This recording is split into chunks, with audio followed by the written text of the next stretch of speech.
Hey, I got something to show you guys. Take a look. It is spring. Happy spring to all of you. Take a look at what we have here for you from AlleyRoseFragrances.com. Beautiful spring scent candles here for you. Hand poured with premium fragrance and essential oils. How about this? Our coconut soy wax candles bring fresh, uplifting spring scents to your home. Made with clean, natural ingredients, they're a mindful choice for sensitive spaces and those who love effortless seasonal fragrances. You got to check it out right now. There's the soft bloom and the lemon bar candles, all healthy ingredients, all from AlleyRoseFragrances.com. And if you're a first-time customer, use the promo code InsideEdge20. That's InsideEdge20. Get this for yourself, for your friends, family, everyone. You want a good smelling home, AlleyRoseFragrances.com will make it happen. Again, AlleyRoseFragrances.com. Get the new spring candles. And when you order, if you're a first-time customer, Inside Edge 20 is the promo code.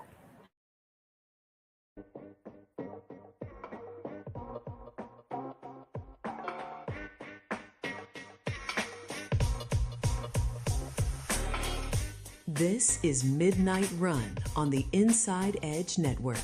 Here's your host, Anthony Alford.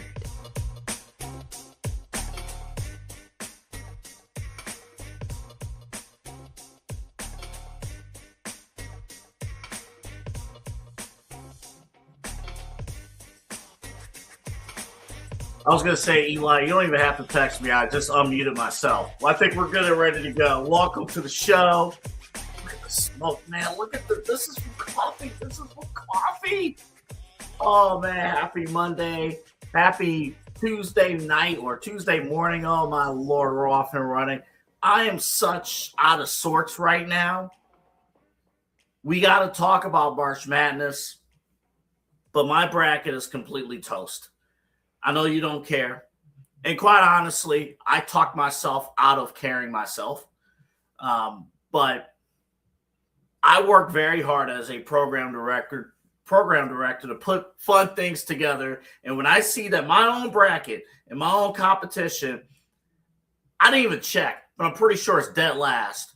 I'm ready to just can the entire competition. I'm just going to point that out right now. And the final straw was the Florida Gators against Iowa. Unbelievable. Anywho, welcome to the show. Glad to have you with us. We're going to talk V-Line in just a moment. He's my producer, the Golden Child. You heard him on the Inside Edge Primetime show with Chad Bryant. We'll talk to Eli in a little bit. He was in San Antonio. Can't wait to hear what happened with that. And I do have a question about San Antonio coming up a little bit later on in the show. I'm also depressed from a sports standpoint because today, the Monday after that first weekend of March Madness, in my opinion, is probably from strictly a sports standpoint, the worst Monday of the entire year. The worst Monday. I would take the Super Bowl Monday over this. This Monday sucks. Folks, I hope I don't mess up my USB, but I probably will here. So, Eli, be on standby just in case. Okay, I can't even turn the whole thing because the USB's over here. Let me take you through my setup. All right. We do this show in my office where I do my work from home job. Over in the corner, I had my bigger screen TV. It ain't the biggest TV in the world, but it does the job. My big screen TV was over there. I had the bedroom TV on top. The bedroom TV had the antenna. So you put the antenna out on the window and boom, you get channel 19 here in Cleveland. And then here's the best part. Because I refuse to throw stuff in the garbage, I had an old television from like a year ago that I was thinking about I should have tossed, but I didn't. It's an old smart TV. It's one of the very first smart TVs, but it's only like an 18-inch television. But it's a smart TV from like 2014. Ahead of its time, meeting the technology once you do updates, it ain't ready. But on this, the 2 effing days I needed it for March Madness, like, you know what? Let me just trot it out and see if it works. Oh, my Lord, it worked. It worked. I had a 3 television setup and my work computer. Man, I was in heaven. I was in heaven. And I was still working. I was still working. I was still getting the job done. I was still putting in my reports. I was still doing work. It was heaven. People like, how can you monitor 7 screens? I did. It was amazing. And if you were able to watch the 12 o'clock window on Thursday and Friday, March Madness was amazing. Amazing. How about Santa Clara and what was it? Santa Clara and Kentucky? The shot for shot, tie score, the go-ahead 3, and then the other go-ahead 3 on the other side with 2.4 seconds to go. Amazing. It's great stuff. It's phenomenal. Oh, yeah, Ohio State lost. But, yeah, it's great. It's great stuff. And then the way the schedule's laid out on Saturday, you can do stuff during the day, which I did. I did some office stuff. I recorded some commercials. You just saw one of them, by the way. Did some stuff for our network. And then came back here, watched Beauty and Black from Tyler Perry on Netflix, and also had March Madness. Okay, cool. I'm set. And then yesterday, with the church, had a great time. Checked out this wonderful restaurant out in Youngstown, the Varsity Club restaurant out in Youngstown. The wings there are spectacular. They have grilled chicken tenders. It's great. And the tater tots, I don't know what it's like. It's like some seasoning. They have a little hint of sugar too. I didn't think it could work. It did. And then I knew something was off about Sunday because from my drive from Youngstown to Cleveland, only an hour drive, not that far. It was 72 degrees when I left Youngstown. It was 45 when I came back here. Yeah, that should have been a sign. And then March Madness came to an end. Now, listen, I know there's still the Sweet 16. There's still the Final Four. I get all that. But none of my teams are in it. My bracket is not involved. I have moved on to baseball. We got a little bit. We got basketball. We still got to talk about. We got football still to talk about. Me personally, we got WrestleMania season. Like we got a lot to discuss. But there is one thing I do want to mention. Oh yeah, Ohio State lost. Which team? Both the boys and the women's team, both lost. The women's team, by the way, they've lost the last 3 times since the women's tournament has went into this home court format in the first 2 rounds. Ohio State has lost 3 consecutive games. Or 3 consecutive rounds, I should say. So Ohio State women's basketball not looking good. But it's the fans' fault. Remember, it's the fans' fault. Just like the men's team. Boys' team comes up short in the tournament in the first round. And it's just TCU. It was the first game on Thursday. Let TCU just go right down the floor and score. We didn't have an answer. And then I see some stupid video on Twitter saying, oh, it's the fans' fault that we're putting this much pressure on Ohio State. If you blame this is for all hosts, not just podcasts, but for hosts. If you're out there blaming the fans for a team's failure, you're an effing idiot. You're an idiot. Go back and reevaluate your life as a host. If you are blaming the fans for a team's failure, you are a failure. End of story. Now, I feel like I'm letting this all out. Was this a successful tournament for Miami? Was this a successful tournament for mid-majors? We'll address that a little bit later in the show. Let me start with the Browns. Talking about failures.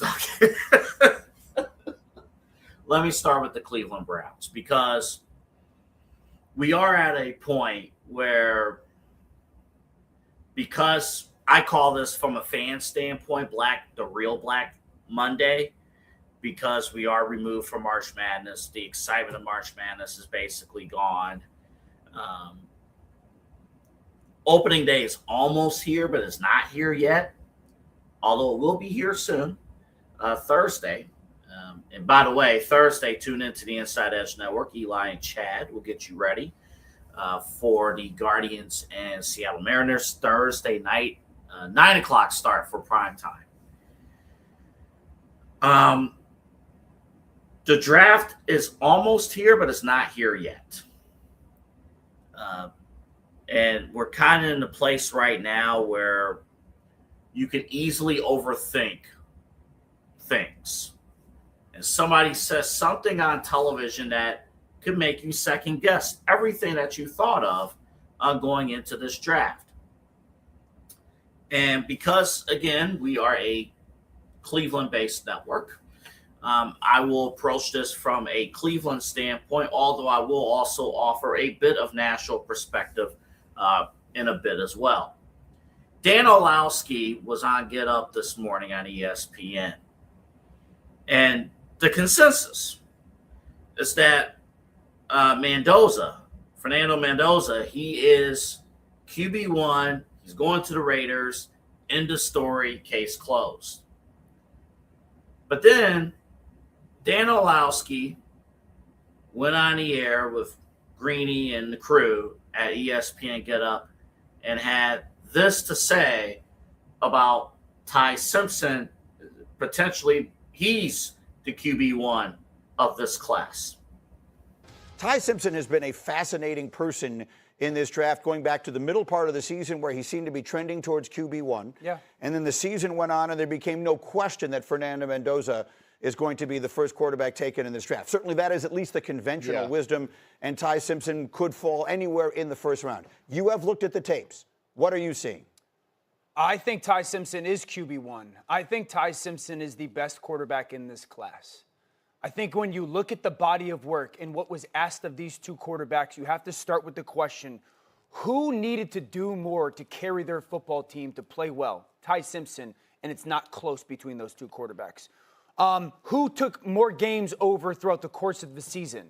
Ty Simpson. It's not even close. And if we're asking, like, okay, we're trying to see what you are as a player in college and what you're going to be asked to do in the NFL and what translates. I start with, what do you do in moments of panic with the football? Because that's really what separates good to great. I would tell you that Ty Simpson is more consistent in that regard.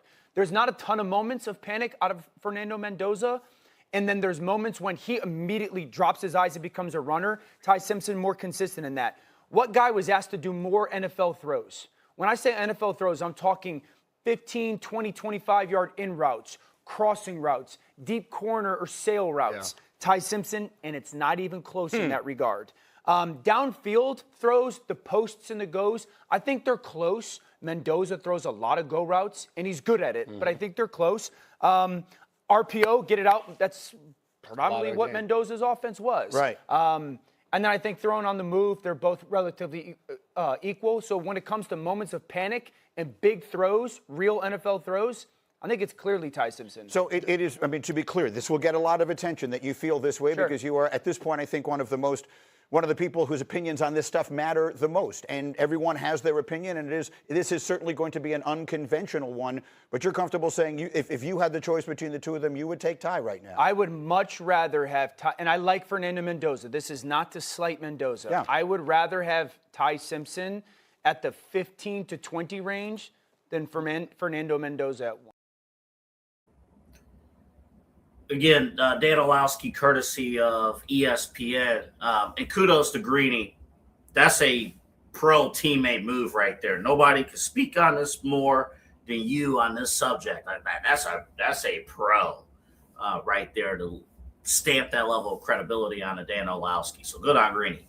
From a national perspective first, listen, you have drafted up your charts on Mendoza. He is a multi-year commitment at the one position. And I heard Chris Canty on ESPN radio, he was mentioning, oh, well, the Raiders should auction off their top draft pick because he's not a sure thing.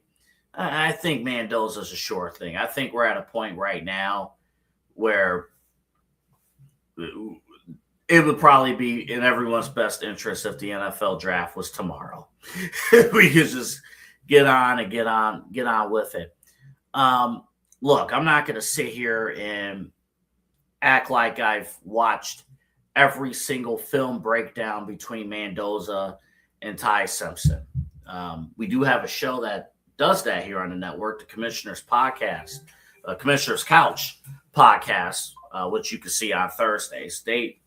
Ryan Mosser and David Calhoun, they do that. And they do a great job. Ryan has a big board that he is working on as we speak leading into draft night. So tune into that. But I'm here to tell you, at this point, if you're the Raiders, I mean, the Raiders are in our class, just like the Browns, just like the Cardinals and the Jets. You've been looking for that franchise quarterback, give or take, for the last couple decades. You've been looking for your franchise quarterback. So Mendoza's the type where if you do things the right way, you put talent around him. You got Max Crosby back. He is that leader you can put on there and build a franchise around. Don't mess around with it. You're going to be fine.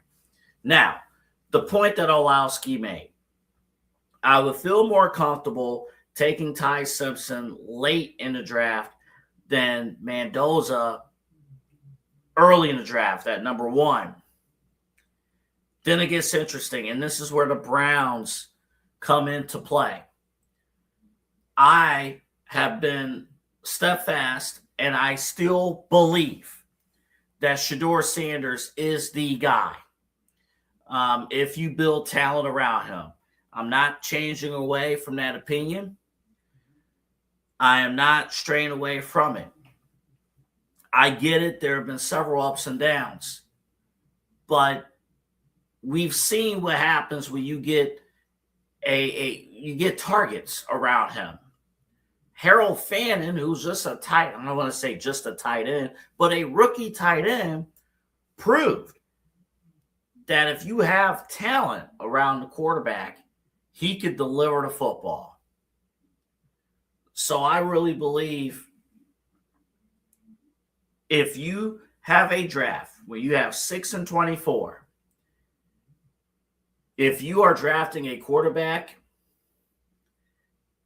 with one of those top 2 picks, you're wasting a pick.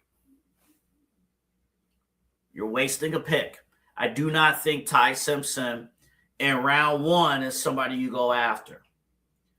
Now, if by some sheer miracle he falls into round 2, ain't no way. But if he falls into round 2, or if it's late in the first round and he's just 30, 31, 32, and it's like, okay, come on now. Kind of a Shedeur Sanders situation a little bit. All right, jump up and grab him. But I do not think with pick 6 or 24, you take him for 2 reasons. Number 1, you have so many roster gaps you need to fill already. You need an alpha wide receiver. End of story. You just do. You need a top-level wide receiver. You need a legitimate threat, downfield threat. Shedeur can give you the ball if you're a legitimate downfield threat. You need to deliver on that front. And you need an offensive lineman. You need a stud offensive lineman. But Andrew Berry has done a good, we'll see it. We'll see how it plays out in the field. But Andrew Berry has gone out of his way. He has filled the holes, most of them, with the offensive line position. but you got to get that big time receiver. Eli, real quick, when was the last time we've had a big time receiver here in are we Odell and Jarvis? Is that the last time? Yeah. Odell and Jarvis. I'm going to bust Eli's balls for a second. Before that, Corey Coleman. I'm kidding. Okay.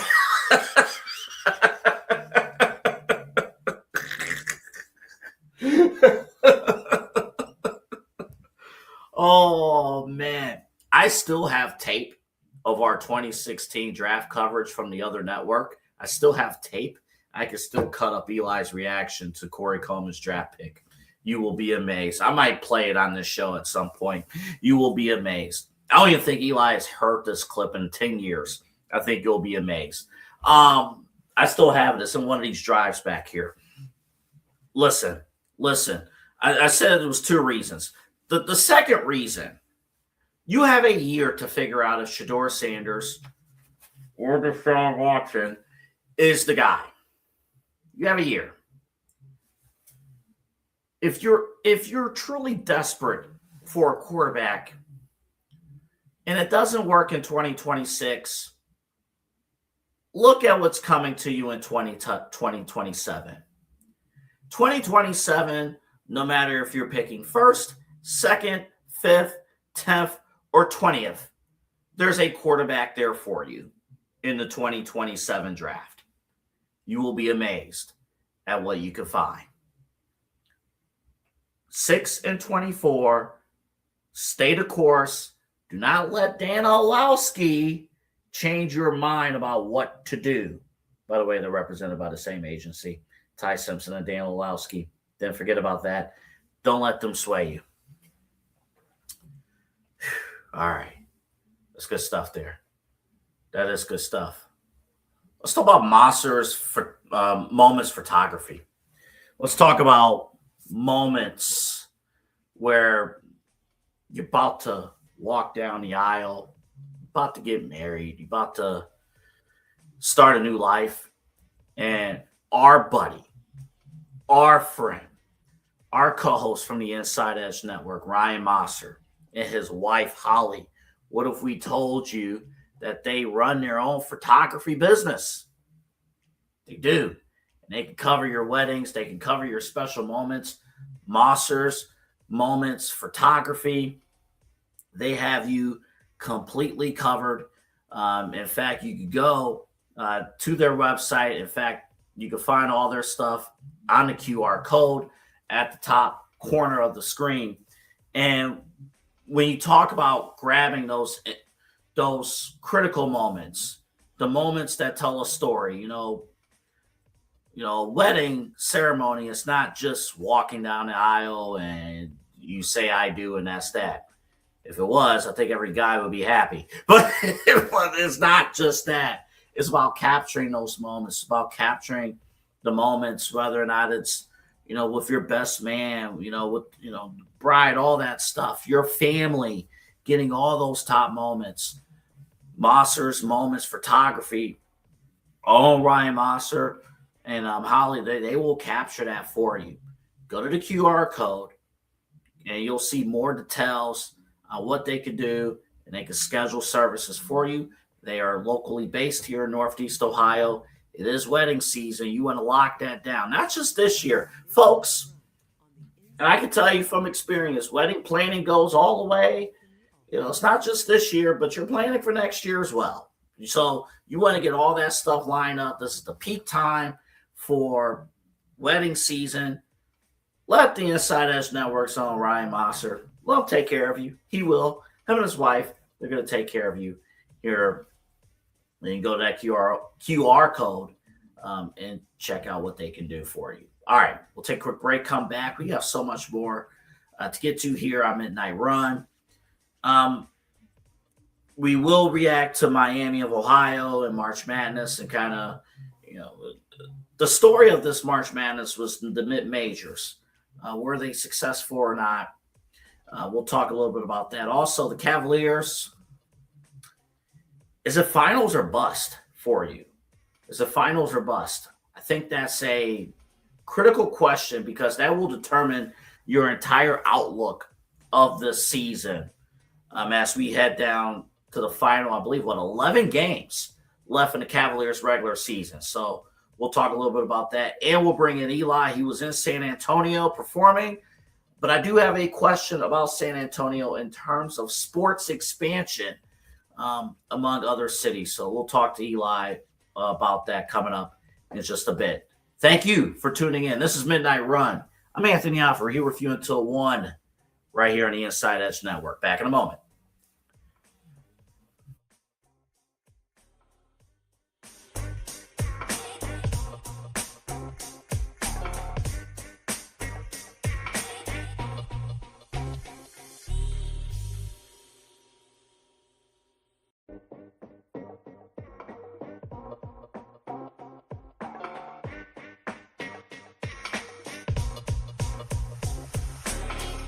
This is Midnight Run on the Inside Edge Network. Here's your host, Anthony Alford.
This is Midnight Run on the Inside Edge Network. Here's your host, Anthony Alford.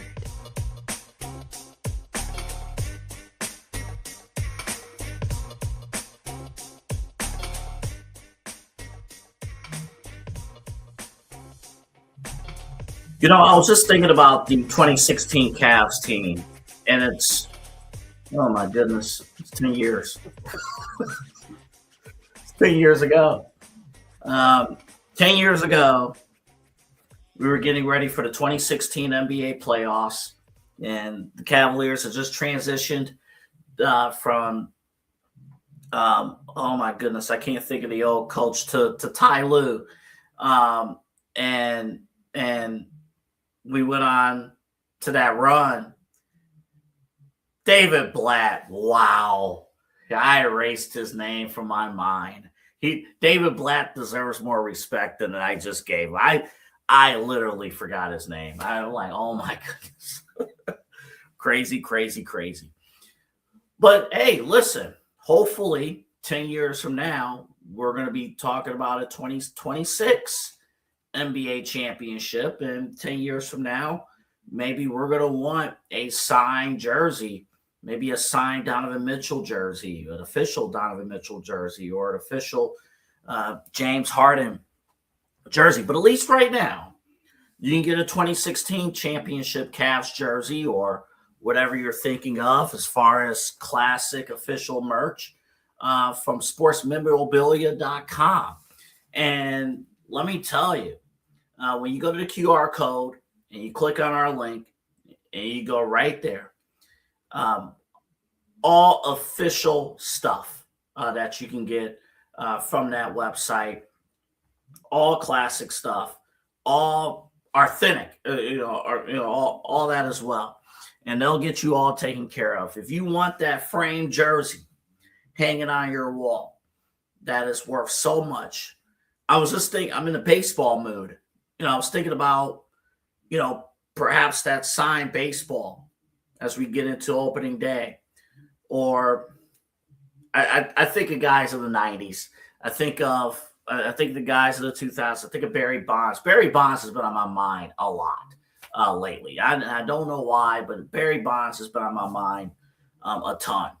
You can get a Barry Bonds signed baseball right here at sportsmemorabilia.com. You get all that set up there for you. And if you're in a basketball mood, how about that Cavs championships jersey? How about, classic football, all that stuff, all of it. It's just there for you. Sportsmemorabilia.com. That's where you can get it. Sportsmemorabilia.com. And go to that QR code.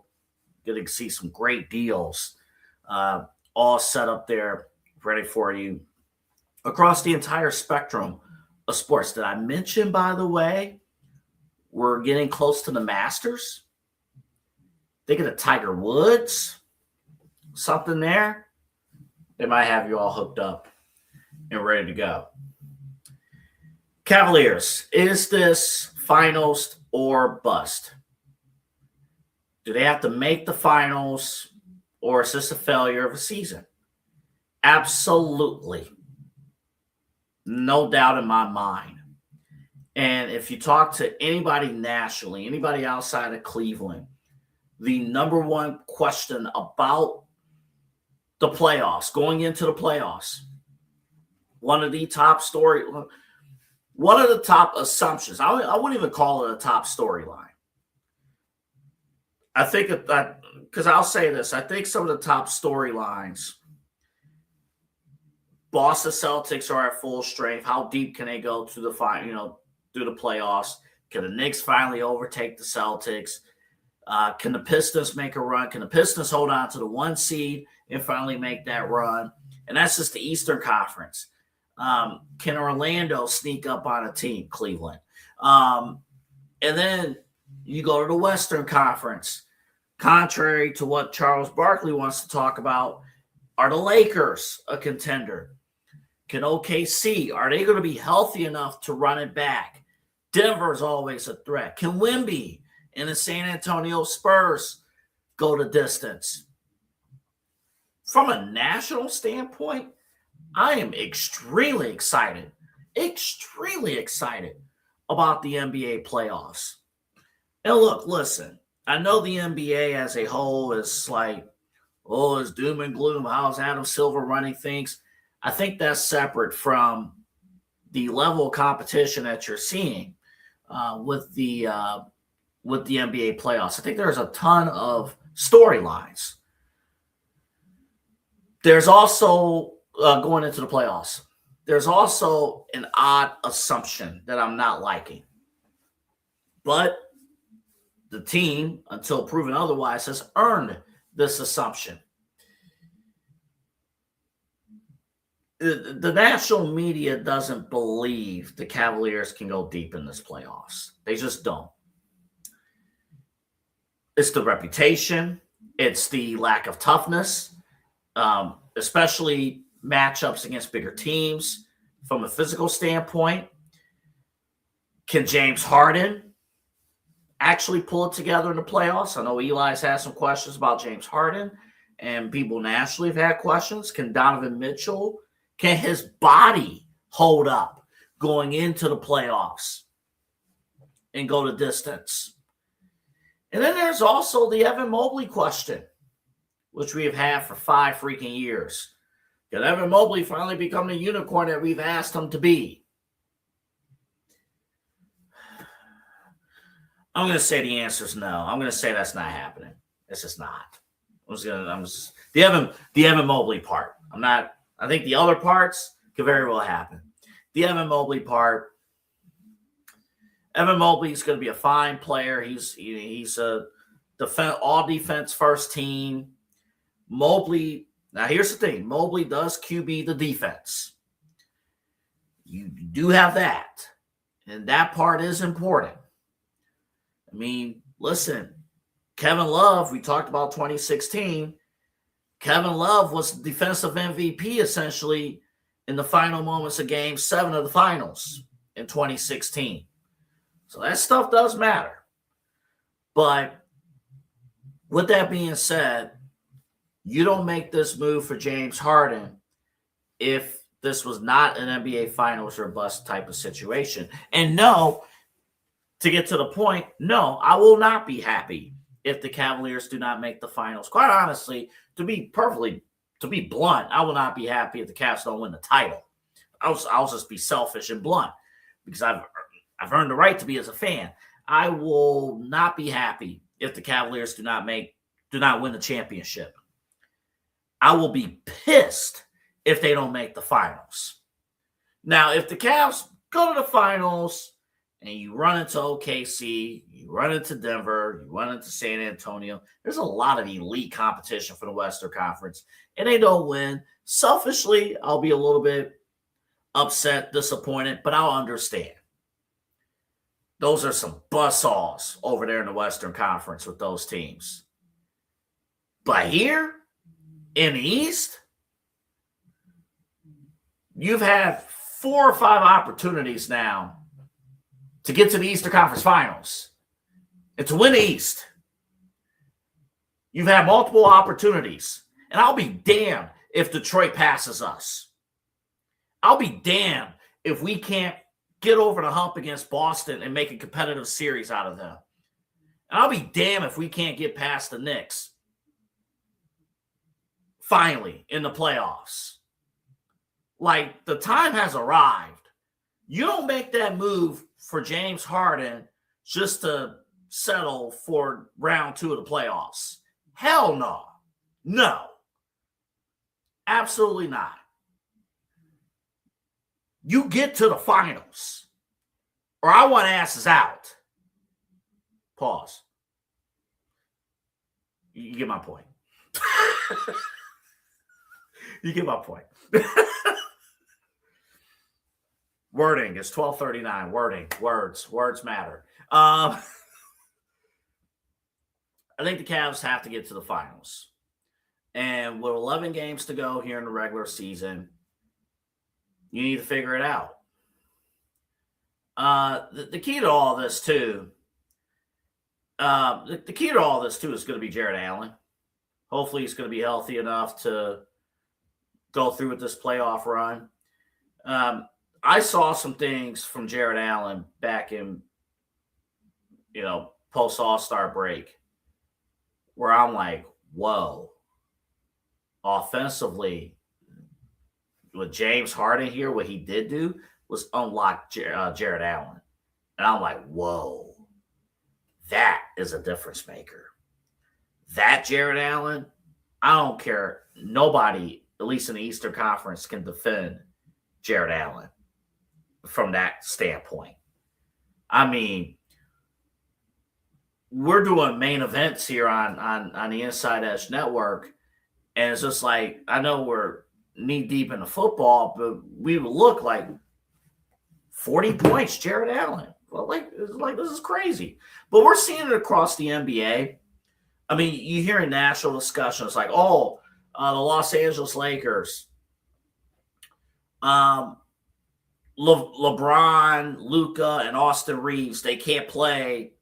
They play better when it's only 2 of them on the floor instead of all 3. And the networks, they're trying to pair it. Well, Luka and Reeves score this much and they win, but then you add LeBron, they don't win. Or when LeBron and Reeves is playing, they get this much, but you add Luka, it's a whole mess. It's a whole thing. But for a team And I think I saw this stat not too long ago. For a team that has started several starting lineups, I believe double-digit number of different starting lineups, I will commend the Cavs. They're the only ones that have a winning record with starting a crazy number of starting lineups. I had the number. I forgot to grab it. Sorry, I was being lazy. But these 11 games, got to nail down a rotation.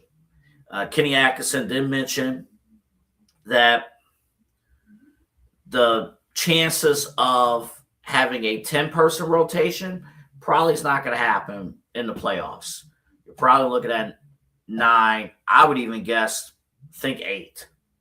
So what rotation is going to work? What combination of players is going to work, especially to get out of the Eastern Conference? And I do want to make something a little bit clear here, because I know you may have heard earlier, I'm like, I would be a little upset the Cavaliers did not win the championship. I understand, like I mentioned, OKC, San Antonio, Denver. Look at those 3 teams. I think those 3 in Boston, if you're asking who are the favorites to win the title, you would say those 4 teams. I get it. But you only get one shot at winning the title, and everything has to fall into place. And you don't want to let things pass by. You don't want to because you just never know. You never know what can happen with sports. I mean, think about it like this. I was just thinking about this on the drive to church yesterday. 2015 happens. We don't win the championship. 2016, what if the series ended in 5 games instead of that game, that 3-1 deficit comeback? What if, game 5, LeBron and Kyrie both score 41 like they did. We win game 5, but then Golden State wins game 6.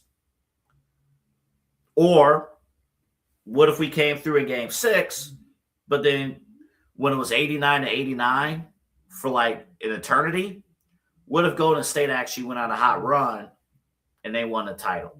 And we went 0-4 whatever in that finals. LeBron never delivers on his promise.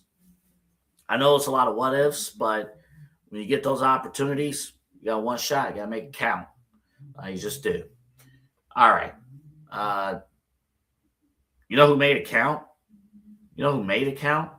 When you're traveling the world, when you're traveling the country, or you're staying here in the office working, you need W energy. You need to get the juices flowing for the day. And W energy will get you going for the day, whether you're working, whether you're about to perform, whether you're about to head to the gym, or just you need recovery after the gym. Because what I found is that even after your workout and stuff, and you're tired, you still got to cook dinner. You still need the energy to make it through the night, because you still got to cook dinner. You still got to watch your television shows, and you still got to host Midnight Run. And none of that happens without W Energy. W Energy drinks, and all you need is, you get one of these bottles, and all you need is a water bottle or a cup, anything. Fill it up with water, mix it in with W, one of those great flavors. Whew, you're locked in, and there's no crash. The best thing about W, the crashing, not happening, because there's no sugar. over 15 different flavors, no artificial sugars. So this is stuff that's going to deliver positive vibes to your body, not just a quick burst of energy and then crash. This is sustained energy throughout the night or throughout your day, throughout your weekend, all that stuff. W Energy has you covered. Go to w.gg. W.gg. In fact, the link can be found right on the QR code in the corner of the screen. Go right there. And when you're ordering, use the promo code InsideEdge10. That's where you need to be again, InsideEdge10. All right, when we come back, you haven't seen them yet, but the entire final segment will be me and my guy Eli Moon, because I want to hear about his trip.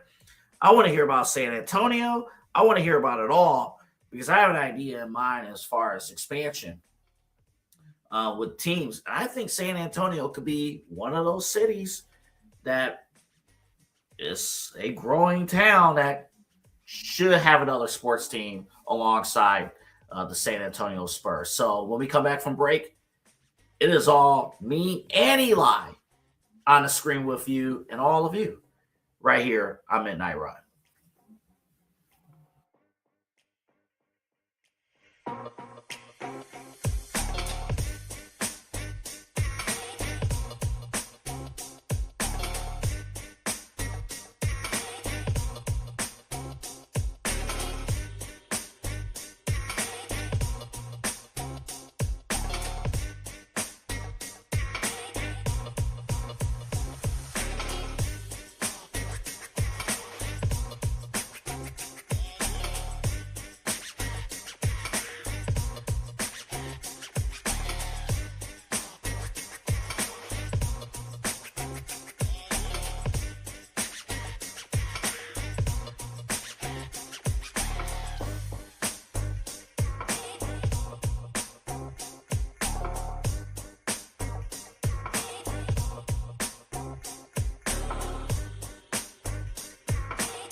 This is Midnight Run on the Inside Edge Network. Here's your host, Anthony Alford.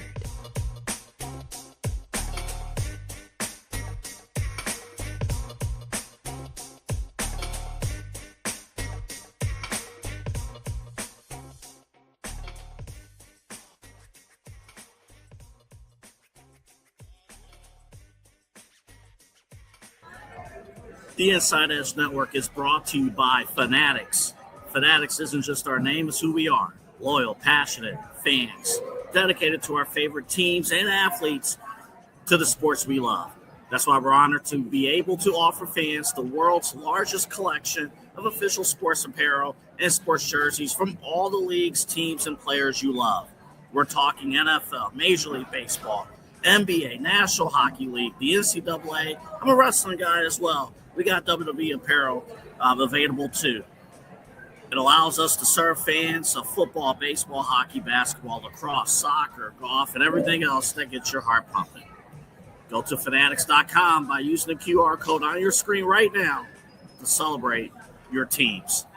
It's right there in the corner of your screen. Get your official gear. Level up with us at fanatics.com.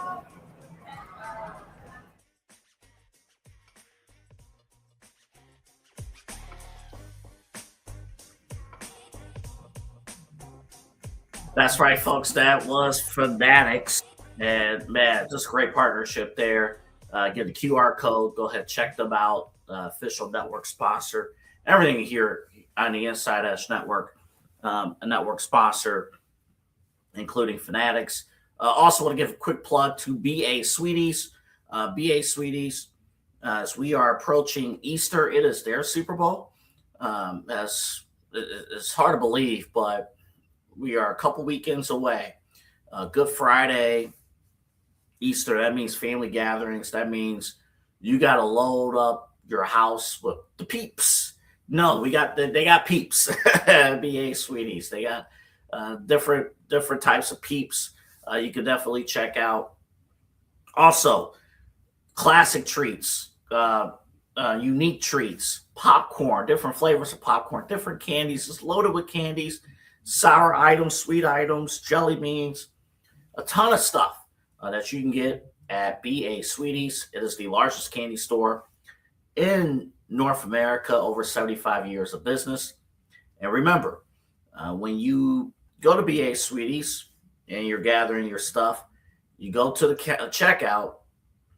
If you have a cart that's $40 or more, mention the word lollipop, and you get $5 off of your order. So go ahead and check them out. BA Sweeties, Interstate 480, the Ridge Road exit. Make a left on Brook Park Road, and you'll see a giant lollipop right there. All right. We got a few minutes left in the show. Eli Moon is back from San Antonio, where he performed over the weekend. Let's bring Eli on the screen. And, man, I am so excited. We talked earlier on the phone, but yes, the first thing I want to ask you, how was the breakfast? dude? We had some great breakfast. We went to Fork and Spoon. So if they're listening, and they want to be a sponsor of the Inside Edge Network, we are around. But we had some great food. Cliche and I, we went out there, and we also had ND5 from La Hele. So all La Hele out there, Thriller in Texas Festival. We had some great food, man. I mean, just Fork and Spoon. Hash browns were seasoned great. Got some eggs. Just traditional breakfast. I mean, just fresh. I mean, just great food. Had some bacon. We had Whataburger. I mean, just great food, AA. And the show was great. Thriller in Texas Festival. I mean, it was a great time. Ohio and Texas artists, food trucks, vendors, tattoo artists, and we're going to be back in November. It's a blessing. And San Antonio is a beautiful city. Got a lot of great people that I consider family there. So I'm blessed. And I got a little bit of a tan. I don't know if you noticed. I got a little bit of a tan. Not really. No, I'm kidding. I didn't know. I was gonna leave that alone. I'm like, man, what was the temperature down there? Like 90, 80? About 80. About 81, 83 was about the high. When we were leaving, we left Saturday afternoon. It was about 91 was getting up to the high. So we got out of here, and then I had a jacket on by about 10 o'clock at night. Unbelievable. Yeah. Unbelievable. Yeah. Well, you heard earlier in the show what the weather situation was here. Yeah. The day-by-day basis. All right, so I was thinking about this because when we were on the phone earlier, we were talking about just the city of San Antonio, and part of this came from the expansion talk of the NBA, but also, and it's like, okay, they got the Spurs, so they're not in the conversation for that. But I was also thinking of baseball, and first off, at least with the NBA standpoint. The voting, I believe, is going to come down in the next couple of days about Las Vegas and Seattle. Yep. I will say this, a little bit surprised that they just said flat out, these are the two cities. And that's that. A little bit surprised because Seattle deserves a team. That I agree. I am not sure if Las Vegas can handle 4 professional sports teams. I'm a little concerned about that. I understand Las Vegas is the entertainment hub. It's great and all. Cleveland is significantly bigger as far as population than Las Vegas. Yeah. So I'm not sure, Eli, first off, if Las Vegas can handle 4 professional sports teams. That might be a tough sell. Yeah, especially with they have everything else going on there. Gambling, the casinos, the nightlife, everything else going on. It's going to be tough to really sell Vegas people, that's considerably a tourist, Vegas, they have their locals, but, a lot of people move outside of Vegas and stay in Reno or somewhere else, and they go travel in Vegas. I feel like Vegas is very tourist-like, and how are you going to get that bought in for year-round sports? I don't know. It's interesting enough. I think I'm more excited for Seattle. I'm more excited for Seattle.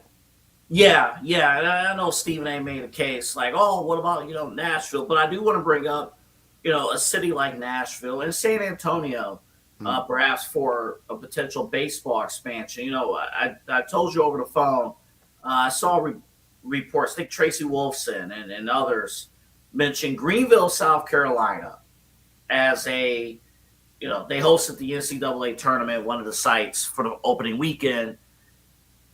Undiscovered town of the East Coast. In a way that just tell people who have never been to San Antonio what the town is like, and are they a growing city? Could they handle a Major League Baseball team or another professional sports team? I think they could, definitely. And the people there would love it. I know the bros I have there would love it. It's just a city that feels very homey. It's got that southern vibe to it. But there's great food everywhere. Everywhere you go, you drive, there's a mom and pop shop that's got some good food. People are so friendly. It's got good vibes. The weather is nice, so you don't got to worry about too many rain delays or things like that if you were to do baseball. It's got good vibes, AA, and there's so much to see there. They already love the Spurs. I was in the club. I was at Mave. Shout out to my guy Devontae down there. He's a San Antonio artist. And we were there, me and Cliche. We were rocking with Devontae, and I said, I saw a guy in a Spurs jersey. I go, hey, man, I hope it's Cavs and Spurs in the finals. And he goes, I don't know anything about that, man. We just go Spurs go down here. And I just think they rock with the Spurs so heavy that they would love to have a baseball team, a football team. I mean, they already love football so much in Texas. That's all we talked about pre-show, before the show, with the locals there getting ready for Studio 210. And shout out Studio 210 for hosting us and doing a thing at Scarface Promotions for co-promoting the show with me. I just think Texas is just such a sports city or state. San Antonio is wanting more. I mean, they have the rodeo, but they have the Spurs. They're trying to bring the music scene even more and more to life. They should get another sports team and give more to that city. That city is growing. I think it is a city that deserves more.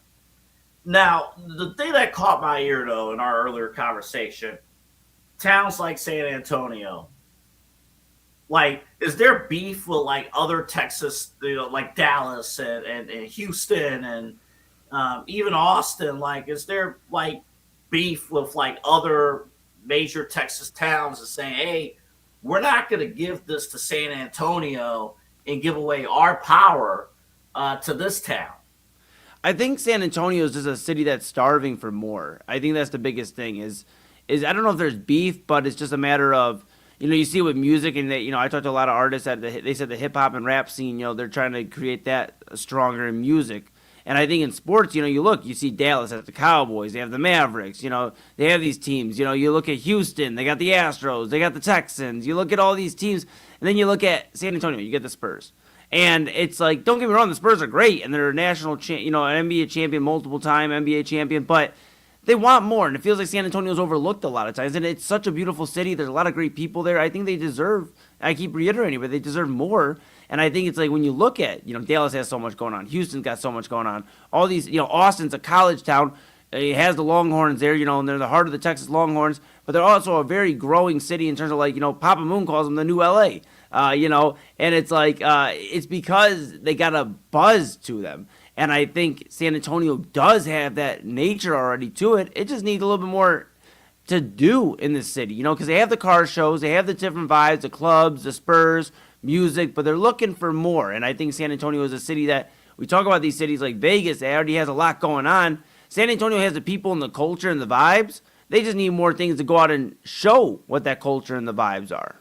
I just think, too, like, we saw the news with LeBron, like, he was heavily rumored to be in part of the ownership group to bring the NBA to Las Vegas, and then he pulled out. Like, that's a little bit concerning. And you're just thinking, like, you want sports teams in growing communities, whether it is San Antonio or Nashville or Salt Lake City, Charlotte. You want them in growing communities. I don't think stuffing all of them in Las Vegas is the answer. We're even seeing in, like wrestling, they're going back to Las Vegas for WrestleMania, and it's just like, dude, they don't have enough people there to support WrestleMania now. Like, it's just, how can they support 4 teams on a day-to-day basis? That's going to be tough. But a city like San Antonio, who only has the Spurs and other smaller teams, they could get something going and maybe get a major league team. Or an NHL team, perhaps. Yeah. That could be something. I do want to point out one thing before the show ends. If I caught my camera correctly, you were shaking your head during my Cavaliers rant a little bit. Well, what's your rebuttal? I don't know if we have enough time tonight, but I think if the Cavs get to the Eastern Conference Finals, I think we can have a discussion about the LeBron offseason that looms. I think if they can get to the Eastern Conference Finals and at least get past that second round hump, and they have like a 6 or 7 game loss to Boston or something, I think we're having a discussion about LeBron's the missing piece to bring him the championship, and I think that's kind of where I'm at. But I understand where you're at. I just think people are too tough on Evan Mobley too, and I understand where you're at with that. I don't know, Double A. I feel like we could definitely talk about it later on this week. I just feel like people are too tough on Evan Mobley, a defensive player of the year, a guy that is playing his role. I think people are wanting him to be more than, or expecting him to be something he's not. He's not going to be the leading scorer on a team. He's a defensive juggernaut, and he's a guy that's going to go get some boards and pick and choose where his shots are coming. I think with the Evan Mobley thing, we'll take more time on. I think with the Evan Mobley thing, it is, and the other players have mentioned it, he is the QB of the defense, and defense is usually not highlighted. So if he can make those critical plays defensively, sure. I mean, honestly, the engine of the engine is Donovan Mitchell and James Harden, but the X factor of the offense is Jared Allen. Yeah, that's the X factor. Like if Jared Allen can get going, you're off to something. But to the other point, all right, if it's a competitive best-of-7 Eastern Conference Final Series against the Boston Celtics and it doesn't go our way, yeah, I'll be disappointed. And selfishly, I'll be like, oh, man, we gotta get this W. But I would understand. I get that. But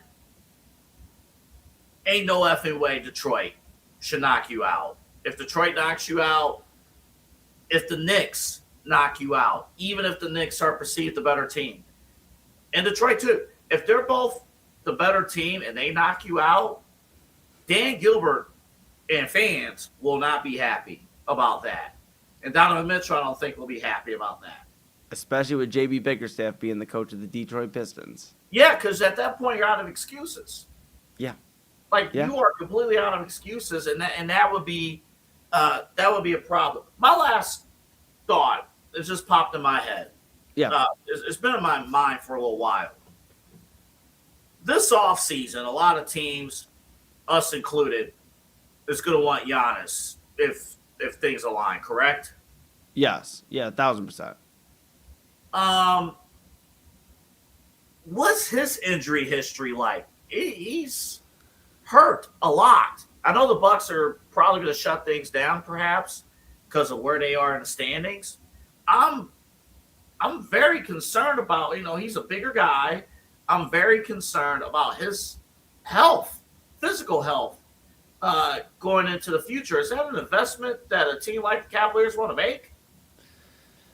It depends if you get 23 with them. If you get LeBron here with them, I think you go for it because, okay, now you got Harden. You got your own core four now, but it's just an older core four of Donovan, James Harden, LeBron, and Giannis. I think you bring the madness on. I'm with it.